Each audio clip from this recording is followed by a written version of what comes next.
Hello, and welcome to the Other Minds podcast. I'm Joseph Bohigian. That was an excerpt of The Harmonic Canon by today's guest, Dominic Murcott, which we'll hear more from later in the episode. Other Minds, founded in 1993 in San Francisco by Charles Amerkanian and Jim Newman, is devoted to championing the most original voices in new and experimental music. On this season of the podcast, we're talking with the featured composers from our 26th Other Minds Festival, which will take place on October 13th to 15th, 2022 at the Great Star Theater in San Francisco. Today, we're joined by Dominic Murcott. Murcott is a composer, percussionist, curator, and educator based in London. Beginning as a self-taught musician, he played drums and percussion with many influential bands and is the vibraphonist with the art pop outfit The High Llamas. Changing direction, he studied music formally and received a PhD in composition from Goldsmiths College before being made head of composition at Trinity Laban Conservatoire of Music and Dance.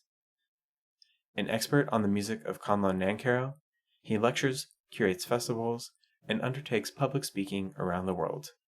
Recent compositions include the Harmonic Canon, a piece for U.S.-Japanese percussionists Arcs Duo, featuring a computer-designed, custom-made half-ton double bell. Welcome to the podcast, Dominic. Thanks very much. Thanks for having me.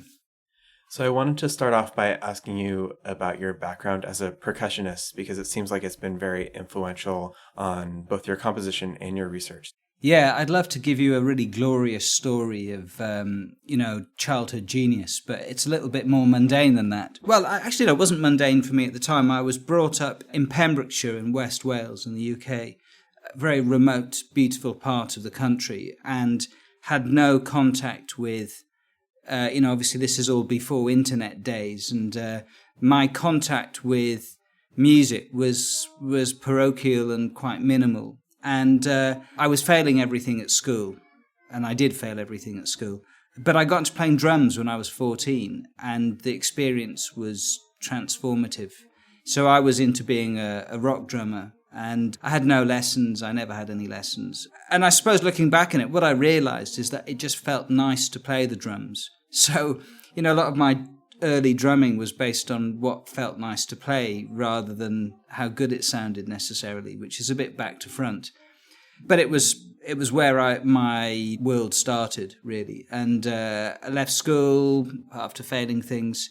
And then I spent a period just playing everything I could. I played in every band I could. I played in every situation I could. People would ask me to do something and I'd say yes before I knew if I could do it. And, just did everything from kind of musicals to working men's clubs in the valleys of South Wales. And it was fantastic. I had a wonderful time. But I got into teaching because I just found I loved working with people in that way.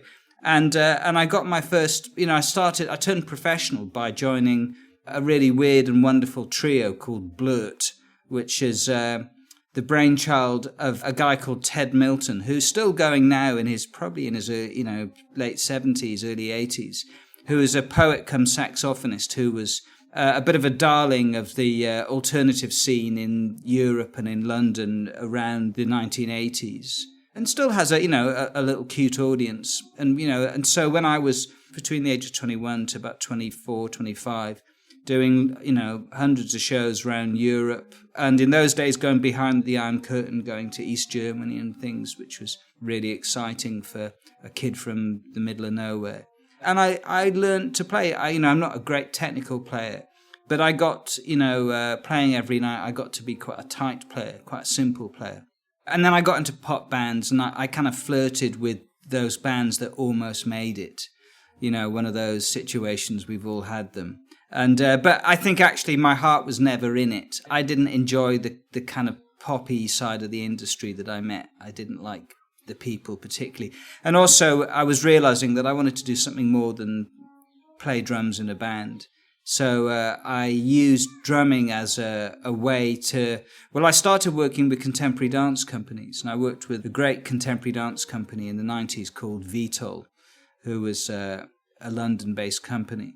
And that was I never called myself a composer, but that journey from playing drums in kind of punky, experimental and jazzy bands into playing for dance companies. That was my step to become closer to being a creator rather than an accompanist. And then I was in a bad car crash when I was 25 and I couldn't play for a while. And so I thought maybe I can go to college. And by that stage, because of teaching kids to play the drums, I don't know if you have the same thing in the States, but in the UK you have the graded system. So grade 1 is the first and grade 8 is the top grade. And so I taught my students and I taught myself. And so I did grade 8 and I got the distinction thing. And then I rocked up at Goldsmiths University in the 90s thinking, no, they're not going to be interested in me. And they said, well, who taught you? And I said, well, no one taught me. I've never had any lessons. And you got grade 8. Yeah. And so now as an educator, I realized that it's really good to have someone who's self-motivated. So I then I went to university and I learned mainly about contemporary classical music. And that was just another door opening for me. And I had a fantastic time. And I loved, I don't like the snobby sides of academia. And I don't like the snobby sides of, there's some kind of uncomfortable elitism around composition and things which I'm not much interested in. But I just loved the world of composition where your imagination was, the limits were partly your imagination and partly whatever situation that you can organize for yourself. And then I've just been very lucky ever since then just to do a range of things. So I played, the High Llamas is a band that's been going for a long time. I've been playing with them for 20 years. Though I say that we haven't played for years. It's all old men now. But, it's a cool band that, made a difference to some people and was definitely influential to some people. And Sean O'Hagan is the main guy of the High Llamas, and he's a genius. He's the finest songwriter I've ever met and one of the finest musicians I've ever met. And then through them, I got these kind of a few situations of bands that I was a huge fan of. And I was a big fan of Stereolab, and High Llamas were kind of mates with them, and I ended up playing a couple of tracks on one of their albums, which I was very chuffed to do. And I was also a big fan of Pavement, and through a kind of weird coincidence, ended up playing on a couple of tracks on the last Pavement album, which just, a pleasure to do and a really strange thing.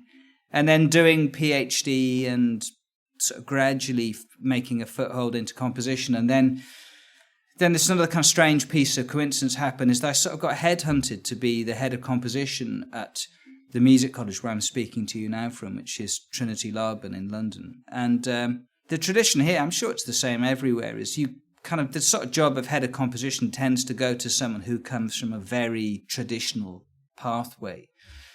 And I'm this sort of kind of jack of all trades who's been teaching himself and fallen into different things. And I got the job. And so I've had this great 20 years of my life running a department and kind of learning how to compose at the same time as teaching other people, or at least leading other people. I know about teaching. So yeah, hey, that was a long answer, wasn't it? A long answer to a short question. No, that was great.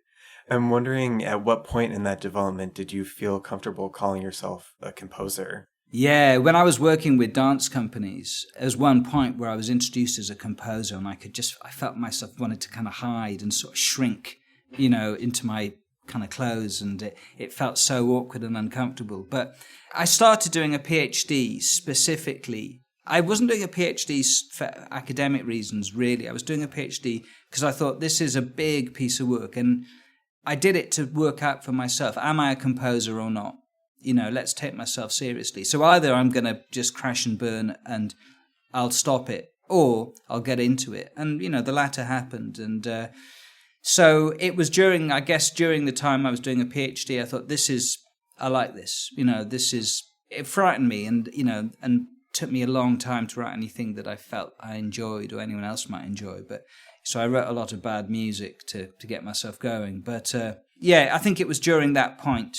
And even now, I suppose I call myself a composer, but I'm never truly happy. There's a part of me that just feels ever so slightly uncomfortable, but less so now. Yeah. And at what point did you get interested in the music of Conlon Nancarrow? Was that related to your background as a percussionist? Yeah, definitely. I mean, when I was doing my undergraduate music degree, so I'd already had a kind of professional career as a player. And I started it at 25, and a lot of my contemporaries were kind of 18 years old.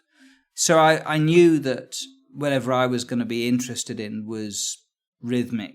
And this goes back to when I started playing the drums. You know, I didn't necessarily I played the drums almost for the meditative experience of playing them. The experience for me of playing drums was somehow like being inside time passing.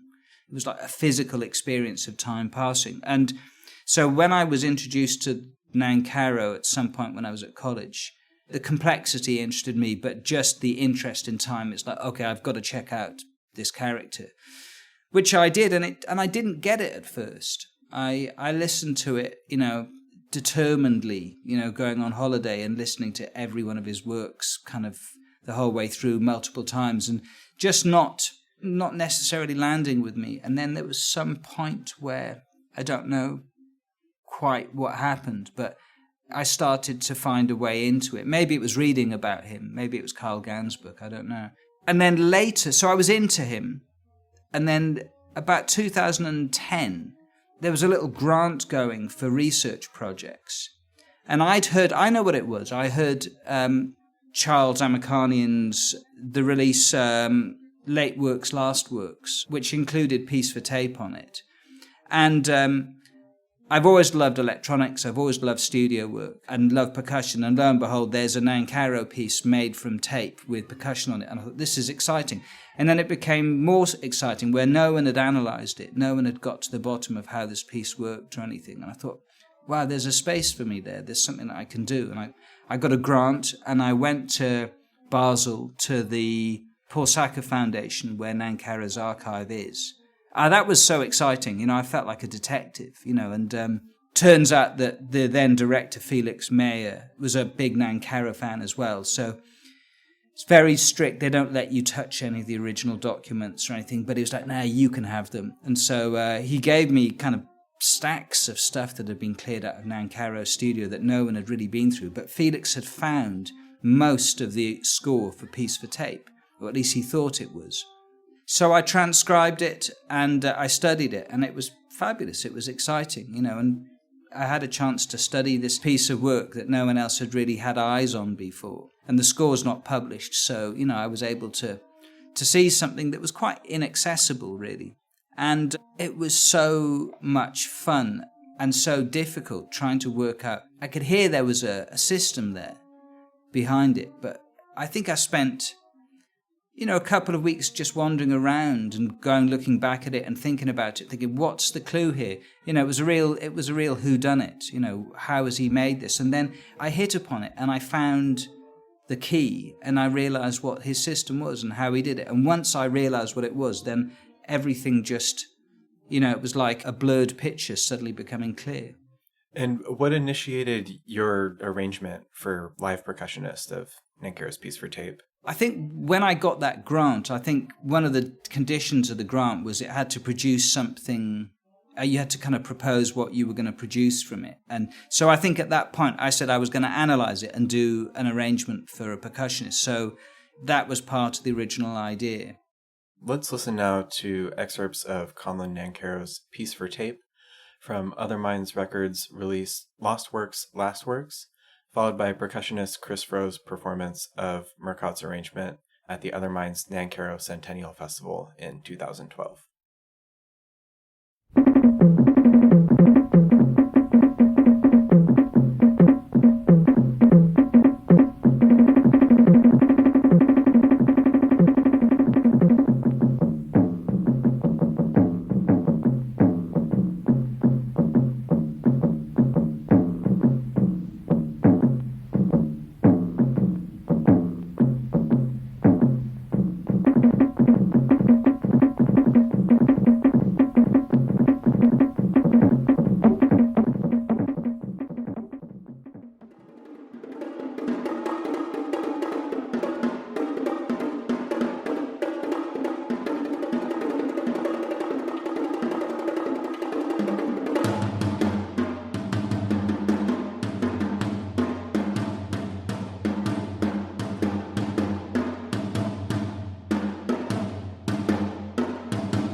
Let's move on to your piece, The Harmonic Canon, which will be performed by the Arcs Duo at Other Minds Festival 26 on October 15th.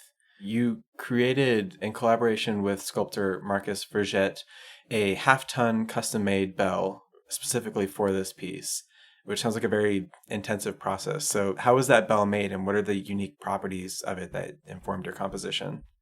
So I should just say Marcus Vergette is an extraordinary man. He's actually Native American, but naturalized British. And Marcus has three parts to his, all of us, what do you do? I mean, you might just say I'm a doctor or something, or a train driver. But most of us, particularly if you're an artist, we're all kind of five different things, aren't we? And so Marcus is a sculptor, a double bassist, and a farmer. That's his three things. And he's an extraordinary man. And he got into making bells because of a crazy way in through... There was a foot and mouth epidemic. I can't remember exactly when it was. Was it early 90s or some point in the 90s, where all the other farmers in his region had to slaughter their animals. And there were big, bonfires of burning cows and things. And it was a real disaster. And for some reason, I don't know, Marcus decided he was going to make a sculptor because he's trained as an artist. And his sculpture was going to be a huge bell in the village, which had... And bells, the physics of bells is that, like most instruments, you have a fundamental frequency, and then you have a stack of other frequencies on top. And what makes bells bells is that these frequencies are jumbled, and they're not necessarily in tune with the bass frequency. And he made a bell with so many of these frequencies missing, so a bell that was a kind of strange experience to ring because it didn't really sound like a bell. And these missing frequencies were there to represent the missing livestock. And, so a very kind of oblique way of getting into making bells. He now has a whole number of bells, I think there must be 8 or more of them, round the UK, and they live in coastal areas. They're called time and tide bells, and they are double bells, one facing down, one facing up, and they're rung by the incoming tide.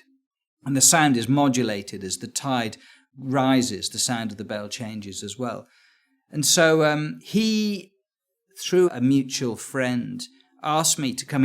One of these sculptors was being unveiled in London, and he wanted someone to come and talk about the physics of it, a musician. So I met him through that, and I came and gave a little speech about how bells work and how these particular bells work. And then he phoned me up sometime later and said, hey, I'd like to make something for a concert. And instead of making these bells fixed, suppose I make one on a stand that you can roll onto a stage. If I make it, will you write a piece for it? And it's, yeah, fantastic, And he made a small one, which I've got here somewhere. It's actually in a cupboard behind me. Heavy bronze bells. I mean, this thing weighs, 30 pounds, of a kind of miniature version of these bronze bells. And we took it round to the London Sinfonietta and all sorts of places. And everyone was like, no, I don't know what you mean, a piece for bell. And, and we're saying, it's not this one, it's going to be much bigger. But everyone said no. And then he, through various means, got funding to make it. And so he said, I'm going to go ahead and make it. And then he made it and turned up with it. We had talked about the process of making it. And we knew that it was going to spin in its cradle. And we knew that it was going to have various parts of the bell where different frequencies would come out if you hit it in certain places. But this astonishing bell just turned up and he said, there you are, my job's done. Now you write a piece for it. So that's how it came about. And maybe I should just say a little bit about the actual design of the bell, because it is incredible. So until fairly recently, any bells for churches and things were made in foundries, and there was 2 main foundries in the UK, one at Loughborough and one at Whitechapel, which both have closed down now. And the skill of bell making was passed on from generation to generation, often within families. And they would use their experience of metals, their experience of shapes, to make rough bell shapes, cast. And then they would put them on huge lathes and by hand lathe them down until they started to produce the right kind of tones. And they used these astonishing foot-long tuning forks, holding them at different places. And these tuning forks, they vibrate at far slower speeds than you can hear. So that you actually see the tines moving, and that tells you what kind of frequency that part of the bell is resonating at. So all this was always done, it was incredibly skilled, it was very personal, it was always done by hand. The sound of bells was a personal thing or traditional thing. But what Marcus got into was working with a type of software. He worked with someone whose name I forget in New Zealand, who works with a type of software called Finite Element Analysis and Finite Element Synthesis. And this is software that's designed for machinery. It's used by military. It's used by building makers and bridge makers. And it predicts the resonant frequencies of large objects. But it was never used to make bells. But what they did is that they were able to use this finite element analysis to predict the sound of a bell before they made it. So pre this system, you would have to just use your skill to make it at the right frequency, to give it the right tones. So what Marcus was able to do was do a few things that were not traditional for bell making. So one of the things is that, so when most bells are played, the kind of church bells, I think in this country, I don't know if it's everywhere, church bells everywhere, but in the UK, church bells often have a fundamental and then quite a prominent minor third that's in there somewhere. And that just is how we're used to hearing bells. So what Marcus was able to do with this double bells, first of all, the two bells are tuned a semitone apart. So for anyone who's into music, if you had two instruments which are tuned a fifth apart or a fourth apart or an octave apart, you're going to have things that are going to suggest perfect cadences and suggest certain ways of making music. But if you have these two huge bells a semitone apart, you're building in tension into the system. You're having something that already is not easily giving up. It's an interesting starting point, but it's not easily giving up kind of functional harmony or anything like that. And then not only are they a semitone apart, but the upper bell has the traditional minor third in it, which you can hear ringing through it when the bell's played. But the lower bell, he put a major third in it, which probably pissed off the bell makers who felt it was kind of untraditional. But what it means is that there's a common tone which both bells have. So even though the fundamental frequency is a semitone apart, they have this common tone, and the common tone is not perfectly in tune. So if you have any two notes that aren't perfectly in tune, you get a phenomenon of beating. So when these bells ring together, you get incredibly complex beating changes. I mean, if you hit both of them and just sit and listen, they'll ring for 5 minutes or more. And then the other thing is we put, Marcus really put ridges on the bells that when you hit a ridge, it excites certain frequencies. So I was given this fantastic tool to play with. And so I felt my job was to make a piece that's going to be entertaining and interesting, but also really used what the bell had to offer. So I constructed a piece that was all about trying to draw out and highlight these interesting qualities. That's such an interesting way to create an instrument that you have so much control over, but that's a totally new thing. How did that translate into the score and directions to the performers? Were you telling them to play the bell in a specific part to get certain frequencies, or how was that working? Yeah, I think in some ways Nancarrow helped me here. So I think I got some help from Nancarrow Beyond the Grave with writing this piece. So lots and lots of different things had to happen. I mean, I think, as a composer, wouldn't it be nice if someone says, yeah, we want you to write a piece of music, here's the money so you can have time to do it, and here are great players, and it's all for you. And of course, very little of my life is ever like that. It's always about kind of trying to work out how can I make something work. And so through a long process of things, I found this percussion duo. Because originally I was going to write it for two percussionists and a brass dectet from London. And then I met Garrett from the Arcs duo when I was in New York for something. I can't remember what. And, I was in New York doing a Nancarrow festival at the Whitney. That's right. And I met Garrett there. And he said, we like your stuff. We'd like to work with you. And have you got anything coming up? And I said, well, how about this how about making this bell piece a duo? Let's take advantage of this kind offer. And so it was a kind of relief. If we can make it a percussion duo, then it's going to be easier. And then we found ways, managed to get bits of funding, and they had some teaching, and they came to London. We did a research and development. But so one of the things I did is I know a label in London called Non-Classical who released the record, and which is run by Gabriel Prokofiev, who's Sergei's grandson, and a very fine composer in his own right. And I approached them with the idea of a 2-movement piece at 21 minutes each for the movement, because that is the ideal length of music for a side of vinyl. So I said, let's make something that's exactly 21 minutes long. And then why don't you do a project called 21 minutes? Because, this is the new, we're not interested in sonata form or anymore, but we're kind of interested in music that's time-based music, is sort of our modern form. And 21 minutes is a great length of time because it's enough for a composer to really feel engaged with. And it's demanding for a listener. 21 minutes, you've got to stop your life for a little bit to listen to it. But it's also, we're not talking kind of 3-hour pieces or 24-hour marathons. This is something that's kind of accessible. 2 21-minute pieces, that's half a show, so maybe it's a practical thing for people to put on. So 2 movements, 21 minutes, each movement was there. It was a practical thing. It was there for vinyl. But going back to your question about how did I make the players relate to the bell? How did I make the piece relate to the bell?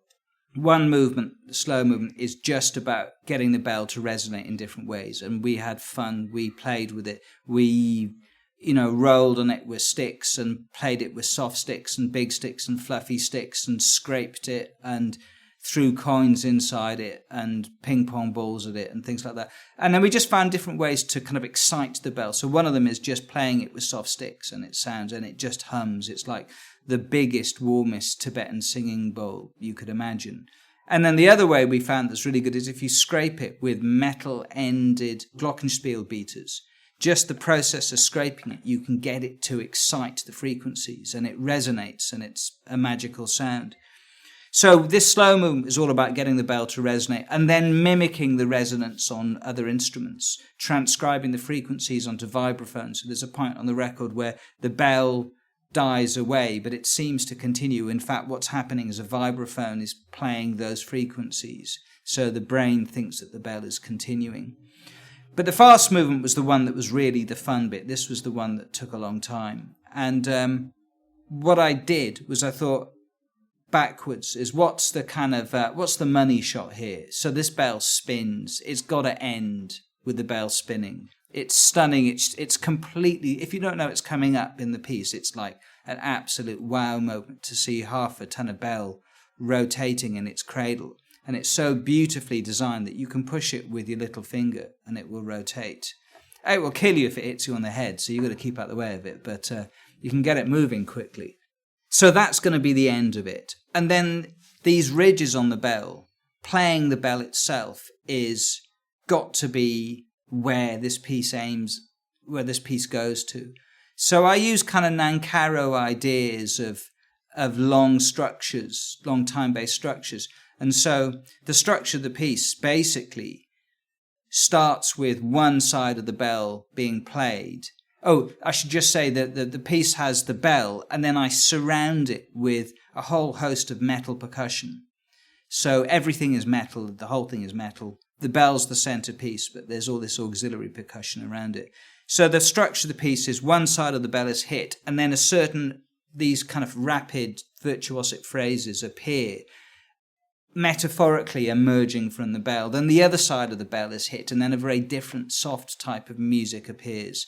And then this alternates, the A bell and the fast stuff, the B flat bell and this slow, soft stuff. And then very gradually, in a Nancarrow-esque way, these strikes get closer and closer together.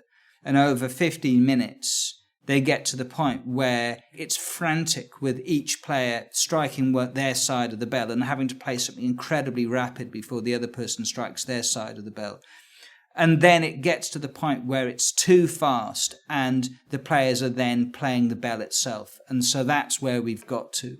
And so at that point, the players play the bell with sticks, and they're playing the ridges, and it gives the impression. I actually use a Nancarrow trick that I got from Piece for Tape in terms of how to compose that section. And they're playing these ridges on the bell, and it sounds like a whole range of bell-type instruments, when in fact it's just the bell itself being played. So, that's how it was structured. Wow, that sounds really fascinating. Let's listen to an excerpt of Dominic Murcott's The Harmonic Canon from its non-classical release, performed by the Arcs Duo.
So you're bringing the bell from the UK to San Francisco for the festival, and I know you've talked a bit about how it's a piece of art independently of its existence as a musical instrument. So could you tell us about that? Yeah, so as an object, it lives on its own trolley, and I'm currently in the Trinity Laban at the Old Royal Naval College in Greenwich, and it's in the courtyard outside, and it's been here for a few years. So it's a beautiful piece of public art. And you can hit it, and it can cope with rain and snow, and you can hit it with a hammer or your shoe or your palm, and it's pretty hard to damage. So it's a very robust thing. And what's really fascinating about this is that the people who funded it, and Marcus who made it, they want this piece to go and live out in society. So we're going to put the bell on a ship. So I've got one more show with it in London in a couple of weeks' time on the 2nd of July in a little gallery where doing a different version of the piece where I've got two young percussionists who aren't playing the whole piece. They're playing just the bell part. And I've made an electronic version of all the other parts. So there'll be this kind of quadraphonic electronic thing with the bell in the middle. And then I'm getting the audience to all join in and play the slow part in some kind of goodbye ceremony for the bell. Then we're going to throw it on a ship, and it's going to go to San Francisco. And this piece is to be enjoyed by people. And I'm not just talking about the piece of music, but the actual piece of art. So the Arcs Duo are going to take it from San Francisco to where they live in Seattle. Then they're going to have a little hiatus because Mari Yoshinaga from the Arcs Duo is very happily about to have a baby, but it means that they're going to take a hiatus from playing for a little bit after this festival. And then they are booking shows for it.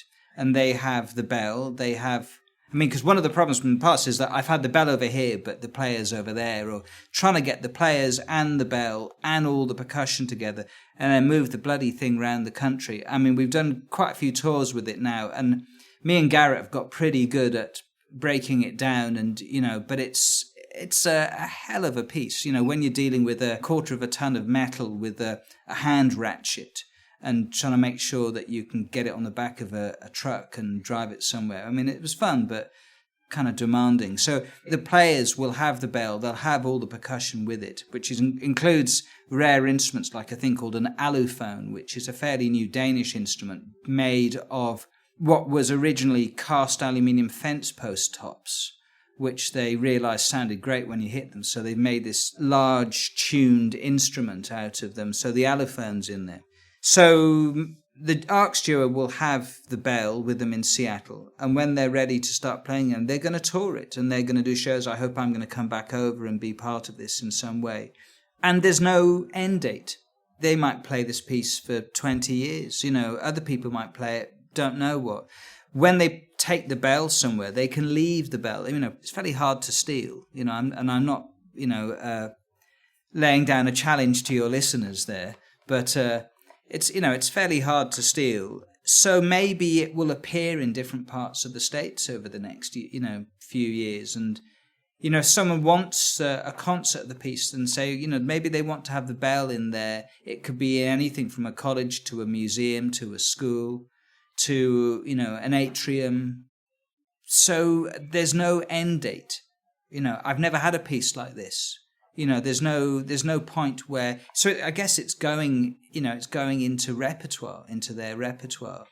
And it's as long as they or anybody else has the energy to play it. And so I hope it will be a piece of public art that moves around America for the next period of time. It may come back to Britain. It may never come back. Who knows? That's so great that it's taken on a life of its own, taking on its own travels. If someone, say, in Australia wanted to take on the piece in 5 years and tour with it, would you ship it there? Absolutely. It's really, this is for people. And if someone else wants to write a piece, I'd be delighted if they want to play my piece. Maybe someone else wants to write a piece as well. And, I'm sure that would be open. But yeah, it's not as expensive as I thought it was going to be putting it on a ship. So it's actually possible to take it anywhere.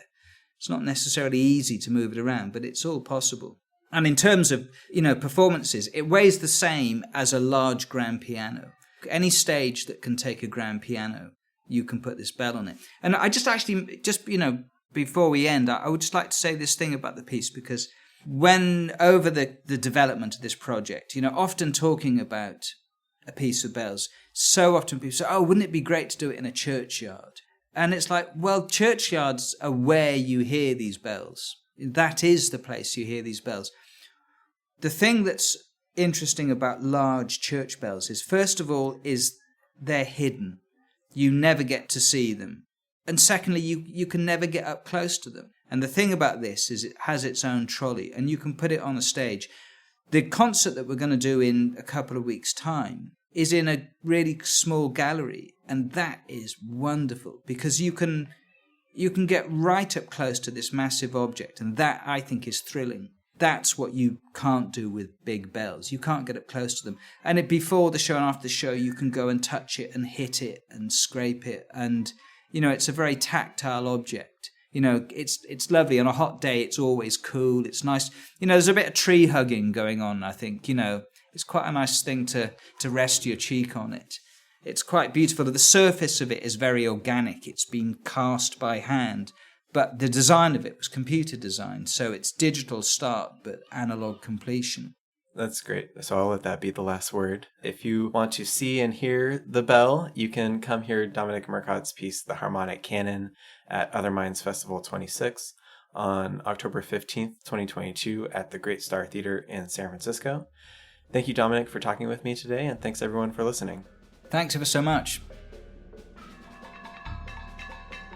This has been an episode of the Other Minds podcast, brought to you by Other Minds. Our 26th festival is October 13th through 15th, 2022 at the Great Star Theater in San Francisco. Until next week.